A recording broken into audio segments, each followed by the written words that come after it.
கூட அவ்வளோ கஷ்டம் இல்லை. சார் ரேடியஸ் கால்குலேஷன் கரெக்ட்டா சார்? வரேன்ப்பா. சரி நீ கிளாஸ்க்கு போங்க. வரேன். உன் நண்பன் மூஞ்ச பார்த்தாலே சரியில்லையே, ஏதோ பிளான் பண்றா. இந்த இஸ்திரி போடுற மேட்ச் சொன்னா கரெக்டா இருக்கும். உசார் ராஜா உசாரு, ஓரஞ்சார உசாரு. பாத்துக்க. பாரு பாரு, குட் நைட்டு. என்னத்த பாக்குறியோ தெரியல போ.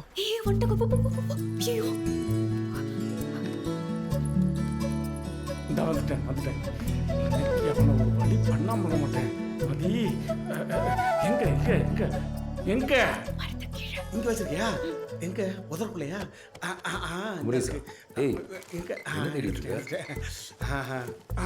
எடுத்துற வண்டிதான். என்னையா இது?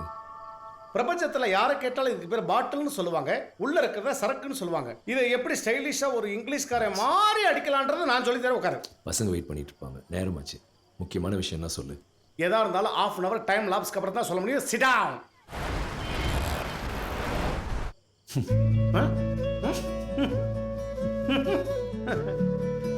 ரெண்டு பாட்டில் அடிச்சோம். மனசுல இருக்கிறத சொல்றேன் பாரு. மனுஷனா இவன். ரெண்டு கிளாஸ் அடிச்சிட்டு இந்த ஆள் பண்ற அளவுல இருக்கோ. மதி நீ ஏன் லவ் பண்ணி கல்யாணம் பண்ணக்கூடாது? நீ ஒரு அழகான ப்ரொஃபஸரையோ இல்லை மதின்னு 4 வருஷம் உன் பின்னாடியே சுற்றி உன் வீட்டிலே தங்கிட்ட பொண்ணையோ, இல்லை அந்த பொண்ணு பேர் கூட பாவனான்னு கூட இருக்கலாம்னு வச்சுக்கேன். இந்த மாதிரி நிறைய ஆப்ஷன்ஸில் நீ ஏன் ஒரு ஆப்ஷனை டிக் பண்ணி லவ் பண்ணி கல்யாணம் பண்ணக்கூடாது? ஓப்பனாக சொல்கிறேன் மதி, அந்த பொண்ணுக்கு உங்ககிட்ட என்ன பிடிச்சிருக்குன்னே தெரியல. உன்னையவே சுற்றி வர்றா, எல்லாத்தையும் விட்டு வரேங்கிறப்பா. கொஞ்சம் யோசி மதி. நீ மட்டும் பாவனா கல்யாணம் பண்ணு வச்சுக்கேன், ஒரு மாதிரி லைஃபே அழகாயிடும். பாவனா ரொம்ப பாவனா மதி, ரொம்ப பாவனா மதி, பாவனா.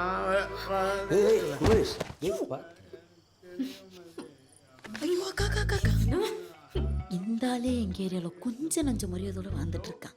அதனோட செருப்பு வேண்டாம், இந்த விளக்கா மாதிரி இதை வச்சு அட்ஜஸ்ட் பண்ணிக்கோங்க. அந்த பொண்ணு உனக்கு சரக்குலாம் வாங்கி கொடுத்து பேசுவேன்னு பார்த்தா நீ பேசவே மாட்டேங்கிற. ஒத்துக்க மதி. அக்கா உனக்கு வேற ஆளே கிடைக்கலையா? உனக்கு அவளை எவ்வளோ பிடிச்சிருக்குன்னு எனக்கு தெரியும். தயவுசெய்து மறைக்காம சொல்லு மதி. இருக்கான மதி கண்ணில் பார்க்கறேன்டா நான்.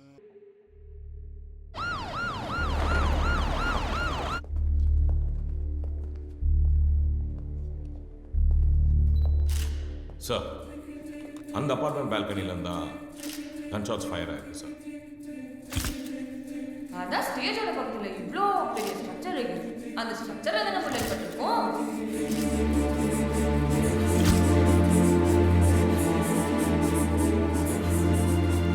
என்ட்ரி உண்டை வச்சு சிஎம்ஐ சுட்ட புல்லட் 180 to 120 டிகிரி ஆங்கிள் தான் வந்திருக்கும் கெஸ் பண்ணதெல்லாம் ஓகே. ஆனா நீங்க சொன்ன பில்டிங்ல இருந்து அப்படி ஒரு ஆங்கிள் சுடவே முடியாது. இன்னும் சொல்ல போனா அங்க இருந்து சிஎம் தெரிஞ்சிருக்கவே மாட்டாங்க. So, what's your theory? Ricochet effect. Listen, புல்லட்டுக்கு பதிலா ஃபாஸ்டா வர ஒரு கார் இமேஜின் பண்ணிக்கோங்க. ஓகே? அது ஸ்ட்ரெயிட்டா ஒரு செவத்துல அடிக்கும்போது ரிகோஷே, அதாவது பவுன்ஸ் ஆகி ஆப்போசிட் டைரக்ஷன்ல போய் விழும். அதுவே ஒரு ஆங்கிள் அடிக்கும்போது அடிச்ச ஆங்கிளை பொறுத்து வேற ஒரு டைரக்ஷன்ல போய் விழும். பட் அதே வண்டி ஆங்குலரா ட்ரெயின் மாதிரி ஒரு மூவிங் ஆப்ஜெக்ட் மேல பட்டா ட்ரெயினோட ஸ்பீடையும் சேர்த்து பல மடங்கு ஃபோர்ஸோட வேற ஒரு ஆங்கிள்ல டிராவல் ஆகி போய் விழும். ஹலோ, அந்த ஹால்குள்ள எங்க இருந்து அப்படி ஒரு மூவிங் ஆப்ஜெக்ட் வந்துச்சு? If I am not wrong, bullet enter ஆன விண்டோக்கு பக்கத்துல டெஃபினட்டா ஒரு வால் மவுண்ட் ஃபேன் இருந்திருக்கணும். 400 RPMல ஆன்டி கிளாக் வைஸ்ல சுத்துற ஒரு ஃபேன்.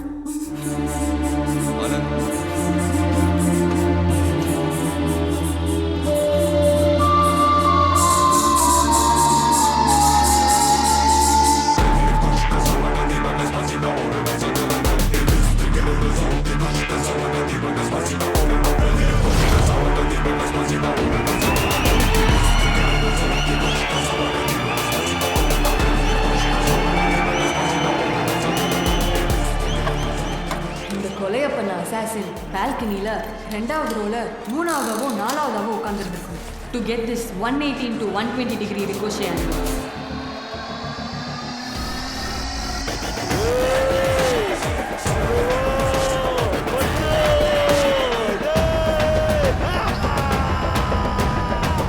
டைம் பார்த்து வெளியே இருந்த கன்னை ரிமோட் மூலமா ஃபயர் பண்ணி அத்தனை பேரையும் திசை திருப்பி உள்ள இருந்து தான் சுத்திக்கணும்.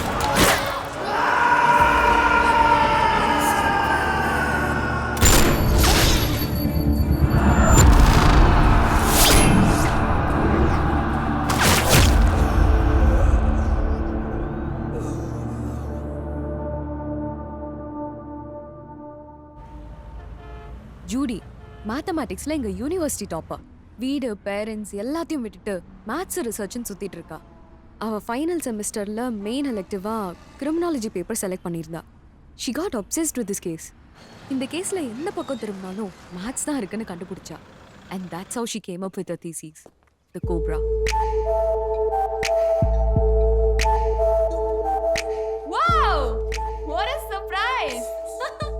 நீங்கலாம் வருவீங்கன்னு தெரியும், but this was too fast. Anyways, welcome peeps. Hi ma'am. என்ன சிபிஐ அங்கிள், இப்பயாச்சும் நான் சொல்றத நம்புறீங்களா? இந்த கேஸ்ல your theory definitely makes sense. Accepted. But Scotland Prince assassinationக்கும் இந்த கேஸ்க்கும் என்ன கனெக்ஷன்? So far Max தான் இருக்க ஒரே கனெக்ஷன். பிரான்ஸ்ல பிளைண்ட் ஸ்பாட் யூஸ் பண்ணி எஸ்கேப் ஆனது, அப்புறம் சர்ச் வெட்டிங்ல சவுண்ட 120 டெசிபல் கொண்டு போய் அதோட அதிர்வை யூஸ் பண்ணி கிறிஸ்டல் பல்பை பிளாஸ்ட் ஆக வச்சது, அதுல இருந்த லிக்விட் நைட்ரஜன் ஸ்டீல் செயின்ல வலிச்சு செயின் உடைஞ்சு 3 டன் வெயிட்ட தாங்க முடியாம செயின் ஓட்டையோன்னு பிளான் பண்ணது, அது 25 ஃபீட்ல இருந்து கீழே விழும்போது 2050 மெகா பாஸ்கல் பிரஷரோட தரைய பொளந்தே தீக்குன்னு கணக்கு போட்டதுல இருந்து ஒவ்வொரு மூவ்லயும் மேக்ஸ் மட்டும் தான் இருக்கு. அப்போ இந்த டனல் கண்டுபிடிச்சி எஸ்கேப் ஆனது எப்படி? அஸ்லான், அது 16th செஞ்சுரியிலேயே கட்டின சர்ச். ஸ்காட்லாண்ட்ல அந்த காலத்துல அகதிகளை தப்பிக்க வைக்கிறதுக்காக சர்ச் கடியில பல சீக்ரெட் டனல்ஸ் கட்டினதா ஹிஸ்டரியே இருக்கு. அண்ட் அவர் எஸ்கேப் ஆனது ரொம்ப சிம்பிள். A ஸ்டார் அல்காரிதம் மாதிரி ஒரு ஏன்ஷியன்ட் வார் டைம் ஸ்ட்ராட்டஜி யூஸ் பண்ணி சர்ச்ல இருந்து எக்ஸிட்கான ஷார்ட்டஸ்ட் ரூட் கண்டுபிடிச்சு மின்னல் வேகத்துல எஸ்கேப் ஆயிருக்காரு. சார் எனக்கு ஒன்றும் புரியல சார். இந்த சின்ன பாப்பா சொல்ற கதையை கேட்டுட்டு அது காலேஜ் ரெக்கார்ட் நோட் புக் எடுத்துட்டு போய் நீங்க இன்வெஸ்டிகேஷன் ரன் பண்ண போறீங்களா சார்? ஆனந்த், ஒரு சின்ன பொண்ணு சொல்றத பிளைண்டா நம்பி இவ்வளோ தூரம் வர இன்டர்போல் ஒன்றும் அவ்வளோ முட்டாள் கிடையாது சார். நான் அப்படி மீன் பண்ணல சார். ML அல்காரிதம்ல கிளவுட் ஆஃப் லைன் டிஸ்ட்ரிபியூஷன் ஒரு ஸ்டடி இருக்கு. அது ஒருத்தனோட கையெழுத்துல இருக்கிற ஸ்ட்ரோக்ஸை அனலைஸ் பண்ணி அவ இந்த உலகத்துல எந்த பகுதியை சேர்ந்தவன்னு அக்யூரேட்டா சொல்லிடும். ஸ்காட்லாண்ட்ல பிரின்ஸை கொண்டவன் அந்த ஃபாதர் தங்கியிருந்த பேலஸ்ல அவரோட கையெழுத்தை எக்ஸாக்டா போட்டிருந்தான். அந்த சைனை அனலைஸ் பண்ணி பார்த்ததுல அவன் ஒரு யூரோப்பியன் இல்ல, ஏஷியன். இன்னும் சொல்ல போனா ஒரு இந்தியனா இருக்கத்தான் வாய்ப்பு அதிகமா இருக்குன்னு தெரிய வந்துச்சு. அப்போதான் ஜூடியோட தீசிஸ் என்கிட்ட வந்துச்சு. அண்ட் அதுல இருந்த Indian connection got me curious. நேத்து கோயம்புத்தூர்ல கிடைச்ச சைன் தமிழ்ல இருந்துச்சு. அந்த ஸ்ட்ரோக்ஸ் அனலைஸ் பண்ணி பார்த்ததுல கன்ஃபார்ம் ஆச்சு அவன் இந்தியன், ஒரு தமிழன். Wow, really? ஏய், இதுக்கு ஏன்டி இவ்ளோ எக்ஸைட் ஆகுற? Ma'am, he is a genius ma'am. நம்ம எல்லாம் பெருமையா இருக்காதா? ஐயோ. Are you okay with helping us in this case? ஏய், ஓவரா சீன் போடாதடி. பின்ன என்ன மேம், இது எல்லாத்துக்குமே மேக்ஸ் தான் காரணம்னு சொல்லிட்டேன். இதை தவிர இறந்து போன அத்தனை பேருக்கும் ஒரு கனெக்டிங் ஃபேக்டர் இருந்திருக்கணும். ஒரு காமன் ஸ்டோரியோ இல்ல ஒரு காமன் எதிரியோ டெஃபினட்டா இருந்திருக்கணும். அதை மேபி கண்டுபிடிச்சாங்கன்னா அட்லீஸ்ட் அடுத்த அசாசினேஷனை ஸ்டாப் பண்ண என்னால முடிஞ்ச ஹெல்ப்பை பண்ண முடியும். பட் பி அஷர்ட், அது அவ்வளோ ஈஸி கிடையாது. He's a cobra, the most intelligent among all the snakes. சட்டைய மாத்தி உருமாறி போகவும் தெரியும், குறி வச்ச ஆளை உரிமையா பதுங்கி கண் சிமிட்டுற நேரத்துல அடிக்கவும் தெரியும். பாப்போம். Let's play this game.